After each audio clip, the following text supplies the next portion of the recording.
നമസ്കാരം. കഴിഞ്ഞ 30-ാം തീയതി ഉച്ചയ്ക്ക് 3:30 മണിക്ക് വെടിയേറ്റ് മരിച്ച CJ റായ് എന്ന് പറയുന്ന കോൺഫിഡൻസ് ഗ്രൂപ്പിന്റെ ഉടമ, അദ്ദേഹത്തിന്റെ ശവസംസ്കാരം ഇന്നലെ കഴിഞ്ഞു. ആയിരക്കണക്കിന് ആളുകളാണ് അദ്ദേഹത്തെ കാണാൻ വേണ്ടി അവസാനമായി എത്തിയത്. അദ്ദേഹത്തിന്റെ അന്ത്യാഭിലാഷം പോലെ തന്നെ അദ്ദേഹത്തിന്റെ റിസോർട്ടിൽ തന്നെയാണ് അദ്ദേഹത്തെ ശവസംസ്കാരം നടത്തിയിട്ടുള്ളത്. ഇവിടെ ഉയർത്തുന്ന ഒരു പ്രധാനപ്പെട്ട ചോദ്യം, അദ്ദേഹം മരണപ്പെട്ടത് ആത്മഹത്യയാണോ കൊലപാതകമാണോ എന്നുള്ളതാണ്. ആത്മഹത്യയിലേക്ക് ചൂണ്ടിക്കാണിക്കുന്ന വസ്തുതകളുമുണ്ട്, കൊലപാതകത്തിലേക്ക് ചൂണ്ടിക്കാണിക്കുന്ന വസ്തുതകളുണ്ട്. അല്ലെ, കൊലപാതകത്തിലേക്ക് ചൂണ്ടിക്കാണിക്കുന്ന വസ്തുതകളാണ് ഞാൻ പറയുന്നത്. കൊലപാതകത്തിലേക്ക് ചൂണ്ടിക്കാണിക്കുന്ന വസ്തുത എന്ന് പറയുമ്പോൾ ഇദ്ദേഹം കോടീശ്വരനായ ഒരാളാണ്. ശരിക്കും ഏകദേശം 11,000 കോടി രൂപയുടെ ആസ്തിയാണ് റെക്കോർഡിക്കലുള്ളതെങ്കിൽ ഏകദേശം ഒരു 50,000 കോടിയുടെ കള്ളപ്പണ നിക്ഷേപം അദ്ദേഹത്തിന് പല ഭാഗങ്ങളിലുണ്ടെന്നുള്ള വിവരങ്ങളാണ് ഇപ്പോൾ അദ്ദേഹത്തോട് ബന്ധപ്പെട്ട ആളുകൾ പറയുന്നത്. അദ്ദേഹം ഒരിക്കൽ നേരായ വഴിക്ക് ബിസിനസ് ചെയ്ത ഒരാളല്ല, കുറ്റകൃത്യങ്ങൾ ചെയ്ത ഒരാളാണ്. കുറ്റകൃത്യം ചെയ്ത പറഞ്ഞാൽ ക്രിസ്റ്റൽ ഗ്രൂപ്പിൻ്റെ കൃഷ്ണൻ നമ്പൂതിരിയെയും കുടുംബത്തെയും അവിടെ ജോലിയെടുത്ത് നശിപ്പിച്ച് കുത്തുപാളയെടുത്ത് അദ്ദേഹത്തിൻ്റെ സ്വത്തെല്ലാം തട്ടിയെടുത്ത ഒരാളാണ് ഇദ്ദേഹം എന്നുള്ളതാണ് ഏറ്റവും പ്രധാനപ്പെട്ട ഒരു വസ്തുത പുറത്തു വന്നിട്ടുള്ളത്. അതേപോലെ അദ്ദേഹത്തെ സ്ലോവാക്യയുമായിട്ട് ഭയങ്കര ബന്ധമുണ്ട്. അവിടുന്ന് അധോലോക മാഫിയ ബന്ധങ്ങൾ അദ്ദേഹത്തിനുണ്ടായിരുന്നു. പോപ്പുലർ ഫ്രണ്ട് പോലുള്ള സംഘടനകളുമായിട്ട് അതിൻ്റെ ഫണ്ടിങ് അദ്ദേഹമാണ് ഏറ്റെടുത്തതെന്ന് പറയുന്ന ഒരു ആരോപണം വരുന്നുണ്ട്. അതേപോലെ അനധികൃതമായി ഗോൾഡ് ബിസിനസ് അദ്ദേഹത്തിനുണ്ടായിരുന്നു. അദ്ദേഹത്തിന് സ്വന്തമായി ഫ്ലൈറ്റ് ഉണ്ടായിരുന്നു, 100ഓളം വാഹനങ്ങൾ ഉണ്ടായിരുന്നു. അങ്ങനെ ഒത്തിരി കാര്യങ്ങൾ അദ്ദേഹം വിശേഷതകളായിട്ടുണ്ട്. സെലിബ്രേറ്റ് ചെയ്യുന്ന എന്താഗ്രഹിച്ചാൽ അത് നേടും. നമുക്കറിയാം, അദ്ദേഹത്തിൻ്റെ 2006 അദ്ദേഹം ഈ രംഗപ്രവേശം ചെയ്യുന്ന ഈ രംഗത്തേക്ക്. അപ്പോൾ ഒരു ചുവന്ന മാരുതി കാർ ഉണ്ടായിരുന്നു അദ്ദേഹത്തിന്, 800. ആ കാറ് പിന്നീട് അദ്ദേഹം വിൽക്കുന്നു. പിന്നീട് അത് വർഷങ്ങൾക്ക് ശേഷം ആ മോഹവില കൊടുത്ത് പരസ്യം കൊടുത്ത് 10 ലക്ഷം കൊടുത്ത് വാങ്ങി എന്ന് പറയുമ്പോൾ എന്തും സ്വന്തമാക്കാൻ ഏതറ്റം വരെയും പോകുന്ന ഒരു ആളായിരുന്നു അദ്ദേഹം. ഭാര്യയും 2 കുട്ടികളുമായിട്ട് സസുഖമാണ് അദ്ദേഹം ജീവിച്ചിരുന്നതെങ്കിൽ അദ്ദേഹത്തിൻ്റെ കുടുംബ ജീവിതത്തിന് അപ്പുറത്തേക്ക് പല ബന്ധങ്ങളും ഉണ്ടായിരുന്നു എന്നും ഒക്കെ പുറത്തു വരുന്നുണ്ട്. വളരെ ഗുരുതരമായ സെലിബ്രിറ്റികളുമായിട്ടുള്ള ചില ബന്ധങ്ങളും പുറത്തു വരുന്നുണ്ട്. എന്നാൽ ഇതൊന്നുമല്ല കൊലപാതകത്തിലേക്ക് വഴിതെളിയിച്ച സംഭവം എന്താണെന്ന് നമുക്ക് ആരും അറിയില്ല. അവിടെ അദ്ദേഹത്തിൻ്റെ കള്ളപ്പണ നിക്ഷേപമോ അല്ലെങ്കിൽ ഐ ടി വകുപ്പിലെ ആളുകൾ വന്നപ്പോൾ ക്യാബിനിൽ പോയി ക്യാബിൻ പരിശോധിക്കണം എന്ന് പറയുന്നത് അതിനധികം നിഷേധിക്കുന്നു. അതിൻ്റെ ഉള്ളിൽ കയറി അദ്ദേഹത്തിൻ്റെ വിലപ്പെട്ട രേഖകൾ അത് എടുക്കും എന്നുള്ള ഘട്ടത്തിൽ അദ്ദേഹം ക്യാബിനുള്ളിലേക്ക് കയറി വെടിവെച്ചു മരിച്ചു എന്നൊക്കെയാണ് പുറത്തു വന്നത്. ഇരുന്നിട്ട് വെടിവെച്ചു മരിച്ചു എന്നാണ്. അപ്പോൾ പോസ്റ്റ്മോർട്ടം റിപ്പോർട്ട് നമുക്ക് പരിശോധിക്കാം. പോസ്റ്റ്മോർട്ടം റിപ്പോർട്ടിൽ എന്താണ് പറയുന്നത്? പോസ്റ്റ്മോർട്ടം റിപ്പോർട്ടിൽ നെഞ്ചിലേക്ക് വെടിവെച്ചു മരിച്ചു എന്നാണ്. അത് വളരെ പ്രധാനപ്പെട്ട തെളിവാണ് പുറത്തു വന്നിരിക്കുന്നത്. നെഞ്ചിലേക്ക് ഒരാൾക്ക് വെടിവെച്ച് മരിക്കാൻ പ്രായോഗികമായി ബുദ്ധിമുട്ടാണ്. പകരം തലയ്ക്ക് വെടിവെച്ചിട്ടാണ് മരിക്കേണ്ടത്. അപ്പം തലയ്ക്കല്ല വെടിവെച്ച് മരിച്ചത് എന്നുള്ളതോട് കൂടിയിട്ട് നെഞ്ച് തകർത്തുകൊണ്ട് ഹൃദയവും അതേപോലെ ലങ്സും എല്ലാം തകർത്തുകൊണ്ടാണ്, ശ്വാസകോശങ്ങളെല്ലാം തകർത്തുകൊണ്ടാണ് അദ്ദേഹത്തിൻ്റെ മരണമെങ്കിൽ അത് മറ്റൊരാളാണ് വെടിവെച്ചത് എന്നുള്ള കാര്യത്തിൽ യാതൊരു സംശയമില്ല. അദ്ദേഹം പ്രായോഗികമായിട്ട് തലയ്ക്കല്ലാതെ അദ്ദേഹം നെഞ്ചിലേക്ക് വെടിവെച്ച് മരിക്കാൻ, ഇരുന്നു കൊണ്ട് വെടിവെച്ച് മരിക്കാൻ പ്രായോഗികമായി ബുദ്ധിമുട്ടാണ്. അവിടെ ഒന്നാമത്തെ കാരണമാണ്. രണ്ടാമത്തത് ഏറ്റവും പ്രധാനപ്പെട്ട കാരണം, CCTV ക്യാമറകളെല്ലാം തന്നെ നിശ്ചലമായിരുന്നു. എന്തുകൊണ്ട്? ആരാണത് ഓഫാക്കിയത്? അപ്പം ഈ IT ഉദ്യോഗസ്ഥന്മാരല്ല ഇത് ചെയ്തത്. അതിനുള്ളിൽ തന്നെ ചില കള്ളന്മാരുണ്ടായിരുന്നു. ഇദ്ദേഹത്തെ അപായപ്പെടുത്താൻ വേണ്ടിയുള്ള ആളുകൾ ഉണ്ടായിരുന്നു. അതാരാണ് എന്ന് കണ്ടുപിടിക്കേണ്ടത്. CCTV ദൃശ്യങ്ങൾ ഇല്ലാത്തതുകൊണ്ട് TA ജോസഫ് എന്ന് പറയുന്ന അതിൻ്റെ ഡയറക്ടർ പറഞ്ഞിട്ടുള്ള കാര്യം എന്താണ്, ഇത് അദ്ദേഹം ക്യാബിനുള്ളിലേക്ക് പോകുന്ന രേഖ വേണമെന്ന് പറഞ്ഞിട്ട് വാതിൽ പൂട്ടുന്നു. പിന്നെ അദ്ദേഹം പുറത്തിറങ്ങാത്തതുകൊണ്ട് ചവിട്ടി പൊളിക്കുകയാണ് ചെയ്ത് പോലീസിനെ കൊണ്ടുവന്നിട്ടെന്നാണ്. അപ്പോൾ ഇതൊന്നും തെളിയിക്കാൻ നമുക്ക് കഴിയാത്ത എന്താ? CCTV ദൃശ്യങ്ങൾ ഇല്ലാത്തതുകൊണ്ടാണ്. CCTV ദൃശ്യങ്ങൾ ബോധപൂർവം ആരാണ് ഓഫാക്കിയത്? 2, കൊലപാതകം ആണെന്ന് തെളിയിക്കുന്നത് അദ്ദേഹം സ്വയം ആത്മഹത്യ ചെയ്യുന്ന ആണെങ്കിൽ തലയ്ക്ക് വെടിവെച്ചിട്ടാണ് ചെയ്യേണ്ടത്. ഈ ആത്മഹത്യയാണെങ്കിൽ അദ്ദേഹം സമ്മർദ്ദം വഴിയാണ് ആത്മഹത്യ ചെയ്തതെന്ന് വളരെ വ്യക്തമാണ്. അതിന് IT ഉദ്യോഗസ്ഥന്മാരാണ് അതിന് കാരണക്കാരെന്ന് പറയാൻ പറ്റും. എറണാകുളത്ത് നിന്ന് വന്ന 8ഓളം വരുന്ന IT ഉദ്യോഗസ്ഥന്മാർ അദ്ദേഹത്തെ ഭീഷണിപ്പെടുത്തുകയോ അദ്ദേഹത്തെ സമ്മർദ്ദത്തിലാക്കുകയോ നിരന്തരമായി വേട്ടയാടുകയോ ചെയ്തു എന്നാണ് പറയപ്പെടുന്നത്. കഴിഞ്ഞ ഡിസംബർ മുതൽ അദ്ദേഹം പല രേഖകളും ആവശ്യപ്പെട്ടുകൊണ്ട് എത്തിയിട്ടുണ്ടെങ്കിൽ അദ്ദേഹത്തിൻ്റെ രേഖകളെല്ലാം കൊടുത്ത് അവസാനം പ്രത്യേക ഘട്ടത്തിൽ ഒരു പ്രത്യേക സംഭവത്തെക്കുറിച്ച്, വലിയ ഇടപാടുകളെക്കുറിച്ച്, കള്ളപ്പണ ഇടപാടുകളെക്കുറിച്ചുള്ള ചില തെളിവുകൾ അവിടെ കിട്ടുകയും അതുവഴി അതിൻ്റെ രേഖകൾ വേണമെന്ന് പറഞ്ഞപ്പോൾ അദ്ദേഹത്തിന് അത് കൊടുത്തു കഴിഞ്ഞാൽ അദ്ദേഹം ജയിലിലാകും. മാത്രമല്ല അദ്ദേഹം NIA അടക്കം, എൻഫോഴ്സ്മെൻ്റ് അടക്കം വിവിധ ഏജൻസികളുടെ കേസിലേക്ക് വരും. അതുവഴി അദ്ദേഹം കാരാഗ്രഹത്തിലായിത്തീരും, ഒരിക്കലും പുറത്തിറങ്ങില്ല. ഈ അവസ്ഥയിലാണ് അദ്ദേഹം. അങ്ങനെ അത് നിൽക്കാതെ അദ്ദേഹം വേഗം പോയിട്ട് ആത്മഹത്യ ചെയ്തതെന്നുള്ളതുകൊണ്ട്, അങ്ങനെ ആത്മഹത്യ ചെയ്തു എന്ന് വരികയാണെങ്കിൽ തീർച്ചയായിട്ടും ഈ 8 ഉദ്യോഗസ്ഥന്മാർ ജയിലിലാകും. കാരണം ആരാണോ പ്രേരണ നൽകിയിട്ടുള്ളത്, സമ്മർദ്ദം നൽകിയിട്ടുള്ള അവർ അതിൻ്റെ പ്രതികളാണ്. നമുക്കറിയാം PP ദിവ്യയുടെ കാര്യത്തിൽ ഒരു കളക്ടർ വിളിച്ച യോഗത്തിൽ RDOനെ കുറിച്ച് വളരെ മോശമായി, ADMനെ പറ്റി മോശമായി പറഞ്ഞതിനാണ് അദ്ദേഹം ആത്മഹത്യ ചെയ്തത്. ഇതേപോലെ തന്നെ ഈ അടുത്ത കാലത്ത് ബസ്സിലൊരു പെൺകുട്ടി യാത്ര ചെയ്യുമ്പോൾ അവരൊരു വീഡിയോ എടുത്തു, അത് പ്രചരിപ്പിച്ചു. അതിൽ മനം നൊന്നിട്ടാണ് ദീപക് എന്ന് പറഞ്ഞ യുവാവ് ആത്മഹത്യ ചെയ്തത്. അദ്ദേഹത്തെ അപ്പോൾ അവർ ജംഷീദ് അപ്പം ജയിലിലാണ്. അതായത് 10 വർഷം തടവ് ശിക്ഷ കിട്ടുന്ന വകുപ്പാണത്. എന്നാൽ കൊലപാതകമാണെങ്കിലോ ശരിക്കും ഇവിടെ കൊലപാതകമാവാനുള്ള സാധ്യത കൂടി വരികയാണ്.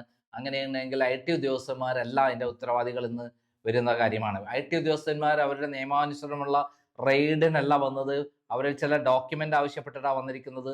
റെയ്ഡ് തന്നെയാണ് നമ്മളെ ഇതിൽ. അദ്ദേഹത്തിന് പൂർണ്ണ സ്വാതന്ത്ര്യം കൊടുത്തിരുന്നു. അദ്ദേഹം ഉച്ചയ്ക്ക് ശേഷമാണ് വന്നത്. ഉച്ചയ്ക്ക് ശേഷം വന്നിട്ട് അദ്ദേഹം ഫോൺ ഉപയോഗിക്കാൻ അവസരം കൊടുത്തിരുന്നു. അദ്ദേഹത്തോട് യാതൊരു സമ്മർദ്ദവും പുലർത്തിയിരുന്നില്ല. അദ്ദേഹം ക്യാബിനിലേക്ക് പോയിട്ട് മടങ്ങി വരാമെന്ന് പറഞ്ഞിട്ടാണ് വന്നതെന്നൊക്കെയാണ് പറയുന്നത്. എന്തായാലും ഇവിടെ ഇന്ത്യയിൽ ഇത്തരത്തിലുള്ള റെയ്ഡുകളിൽ ഒരു പരിധിവരെ ഗവൺമെന്റിന്റെ നിർദ്ദേശാനുസരണം അവർക്ക് എതിരാളികളെ വേട്ടയാടുന്നതിന് ഉപയോഗിക്കുന്ന ഒരു സാധനമായി മാറ്റിയിട്ടുണ്ട് എന്നുള്ള കാര്യത്തിൽ സംശയമില്ല. അങ്ങനെ മാറ്റിയിട്ടുള്ളതിന്റെ ഞെട്ടിക്കുന്ന വിവരങ്ങൾ ധാരാളം പുറത്തു വന്നിട്ടുണ്ട്.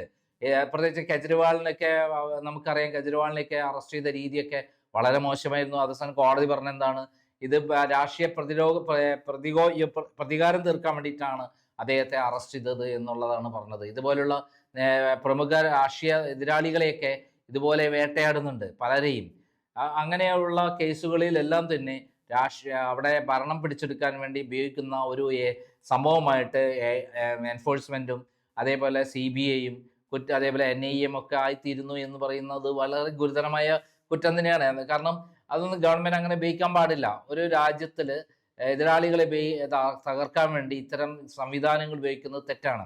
അതേസമയം നിയമാനുസരണമുള്ള അവർ കുറ്റങ്ങൾ കണ്ടെത്തി അവർ അറസ്റ്റ് ചെയ്യേണ്ടതും രാജ്യത്തിന് ആവശ്യമാണ്. ആ ലെവലിൽ നോക്കുമ്പോൾ ഇത് വലിയ തിരിച്ചടിയാണ് ഗവൺമെന്റ് ഉണ്ടാകാൻ പോകുന്നത്. കാരണം ഇൻകം ടാക്സ് ഡിപ്പാർട്ട്മെന്റിന്റെ ഉദ്യോഗസ്ഥന്മാർ അവിടെ ഇരിക്കെയാണ് ഈ മരണം നടക്കുന്നത്. അങ്ങനെയുള്ള സമയത്ത് ഇൻകം ടാക്സ് ഉദ്യോഗസ്ഥന്മാരുടെ കസ്റ്റഡിയിലായിരിക്കും ഈ പറയുന്ന CJ റോയ് എന്ന് പറയുന്ന വ്യക്തി. ഞാൻ ഈ കസ്റ്റഡിയിൽ ഇരുന്നിട്ടുണ്ട്, കള്ളക്കേസിൽ കുടുങ്ങി എന്നെ കസ്റ്റഡിയിൽ വെച്ച് ചോദ്യം ചെയ്തിട്ടുണ്ട്. അതോടൊപ്പം തന്നെ എൻ്റെ ഓഫീസ് റെയ്ഡ് ചെയ്തപ്പോൾ ഞാൻ ഉണ്ടായിട്ടുണ്ട്. അവിടെ നിന്ന് എഴുന്നേക്കാൻ എന്നെ സമ്മതിച്ചിട്ടില്ല. ഞാൻ എന്തെങ്കിലും പറയുമ്പോൾ നിങ്ങൾ അവിടെ ഇരുന്നാൽ മതി, ഞങ്ങൾ നോക്കിക്കോളാം എന്നുള്ള നിലപാടാണ് അവർ എടുത്തിരുന്നത്. സ്വാഭാവികമായിട്ട് അങ്ങനെയാണ്. മാത്രമല്ല നമ്മുടെ ശരീരത്തിൽ എന്തെങ്കിലും ഒരു പോറൽ പോലും ഉണ്ടാവാതെ സൂക്ഷിക്കേണ്ട അവരതാണ്. ഒരു ചെറിയ പോറൽ ഉണ്ടായിക്കഴിഞ്ഞാൽ എൻ്റെ ഉത്തരവാദിത്തം ആർക്കാണ്? ഉദ്യോഗസ്ഥനാണ്. തിരിച്ച് കേസ് വന്നാൽ അവർ ജോലി തെറിച്ചു പോകും. എന്തായാലും വളരെ വളരെ ഗുരുതരമായ ഒരു അവസ്ഥയിലേക്കാണ് കാര്യങ്ങൾ പോകുന്നത്. ഇന്ത്യയിൽ ഇത്തരം സംവിധാനങ്ങൾ ഇത്തരത്തിൽ ദുരുപയോഗം ചെയ്യുന്നത് തെറ്റാണ്. സത്യത്തിൽ ഇൻകം ടാക്സ് ആണെങ്കിൽ ഇത്തരത്തിൽ നിരന്തരമായി റെയ്ഡിന്റെ ആവശ്യമില്ല. അവിടെ വിളിച്ചു വരുത്തിയാൽ മതി. എന്നിട്ട് ആ റെക്കോർഡ് കൊടുക്കാൻ പറഞ്ഞാൽ ഇൻകം ടാക്സ് റെയ്ഡ് നടത്താൻ രേഖകൾ പിടിച്ചെടുക്കാം. പിന്നെ ഈ കള്ളപ്പണം പിടിച്ചാൽ തന്നെ അതിന് എന്താ ചെയ്യേണ്ടത്? ടാക്സ് കിട്ടിയാൽ മതി. ഇരട്ടി പൈസ കൊടുത്താൽ കഴിഞ്ഞാൽ തന്നെ ആ ടാക്സ് നൂരാൻ പറ്റും. പ്രത്യേകിച്ചും റോയി പോയുള്ള ഒരാൾക്ക് അതൊക്കെ നടത്താൻ പറ്റും. കൃത്യസമയത്ത് പറഞ്ഞതിനേക്കാൾ വേഗത്തിൽ ബിൽഡിങ്ങുകളെല്ലാം പൂർത്തിയാക്കുന്ന, ഫ്ലാറ്റുകളെല്ലാം നിർമ്മാണം പൂർത്തിയാക്കുന്ന ഒരാളാണ് റോയ്. ചെറിയ തുടക്കത്തിൽ നിന്ന് വലിയ നിലയിലേക്ക് ഉദിച്ചുയർന്ന ഒരാളാണ്. അതിന് പിന്നെ വലിയ ക്രൈമുകൾ നടന്നിട്ടുണ്ട്. അദ്ദേഹം പലരെയും പറ്റിച്ചിട്ടുണ്ട്, വഞ്ചിച്ചിട്ടുണ്ട് എന്നുള്ള കൃത്യമായ കാര്യങ്ങൾ പുറത്തു വന്നിട്ടുണ്ട്. എന്ന് പറയുക ക്രിസ്റ്റൽ ഗ്രൂപ്പിന്റെ ഉടമയെ അദ്ദേഹം പൂർണ്ണമായി നശിപ്പിച്ച രീതി തന്നെ ഉണ്ട്. അതിനെക്കുറിച്ച് ക്രൈമിന്റെ ഒരു വീഡിയോ തന്നെ പ്രസിദ്ധീകരിച്ചിട്ടുണ്ട്.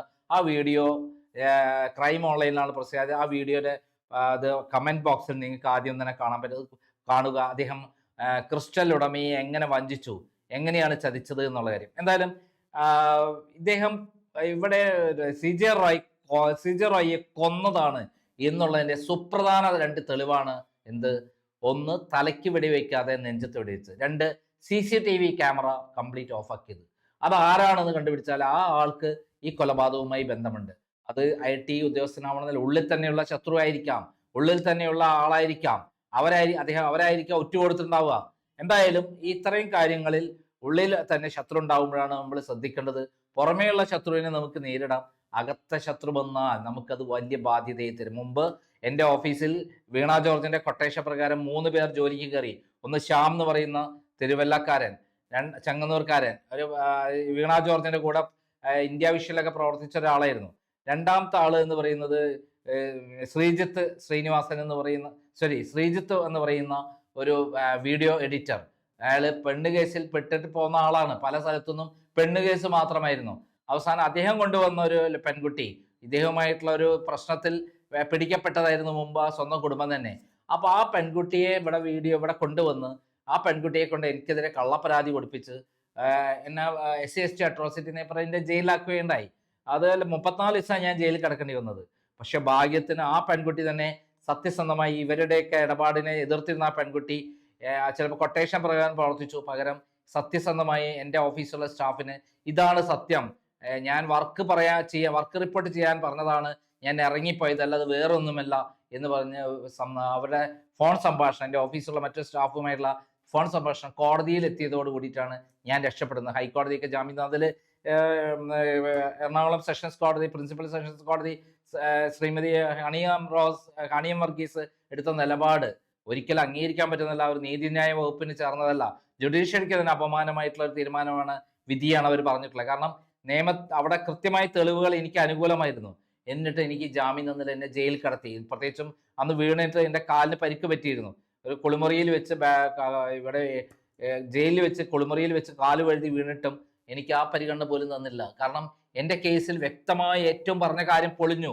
അവരെന്നെ വിധിയിൽ പറയുന്നുണ്ട്, സെക്ഷലായുള്ള പരാമർശങ്ങളൊന്നും ഞാൻ പറഞ്ഞിട്ടില്ല എന്ന് വിധിയിൽ പറഞ്ഞിട്ടുണ്ട്. കാരണം ഞാൻ വളരെ കൃത്യമായി ഇതാ പറയുന്നുണ്ട്, വർക്ക് റിപ്പോർട്ട് ചെയ്യാൻ വേണ്ടിയിട്ട് പറഞ്ഞതാണെന്നുള്ളത്.